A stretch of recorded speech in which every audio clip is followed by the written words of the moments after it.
বয়সের ভারে কুঁজো হয়েছেন, শরীরে নেই শক্তি, তবু জীবিকার তাগিদে কৌটা ভর্তি নারকেল নাড়ু নিয়ে ছুটেছেন বাসে ট্রেনে। জন্মান্ধ গফুর মল্লিক হকারি করেই পার করেছেন জীবনের ৭৬টি বছর, তবু কারো কাছে হাত পেতে নেননি একটি টাকাও। বিভিন্ন গণমাধ্যমে উঠে আসে গফুর মল্লিকের জীবনযুদ্ধের প্রতিচ্ছবি। অনলাইন প্ল্যাটফর্মে গফুর মল্লিকের এই জীবন সংগ্রাম দেখে এবার তার পাশে দাঁড়িয়েছেন বিএনপির ভারপ্রাপ্ত চেয়ারম্যান তারেক রহমান। আমরা বিএনপি পরিবার সংগঠনের পক্ষ থেকে প্রতিনিধি দলসহ বিএনপির সিনিয়র যুগ্ম মহাসচিব রুহুল কবির রিজভির সহায়তায় গফুর মল্লিকের বাড়িতে পৌঁছে দেওয়া হয় ১,৭৫,০০০ টাকা।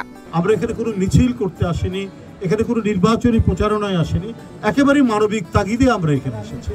গফুর ভূঁইয়ার পাশে তারেক রহমান দাঁড়িয়েছেন, সেটা আপনাদের সামনে জাস্ট বলা, এবং আমরা সেই সহযোগিতা নিয়ে যাচ্ছি।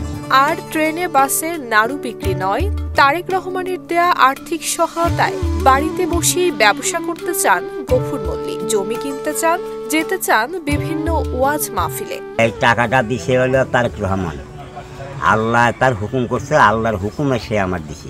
ওই এক পয়সা জমি গিয়ে রাখবো আর এই টুকটাক ব্যবসা করে বাড়ি করে।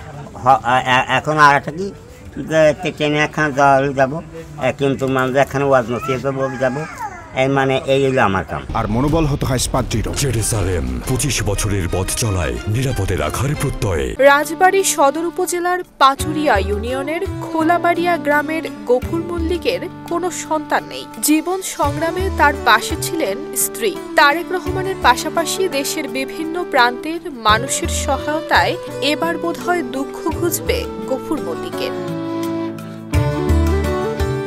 নুসরাত জাহান মেহের, ঢাকা পোস্ট।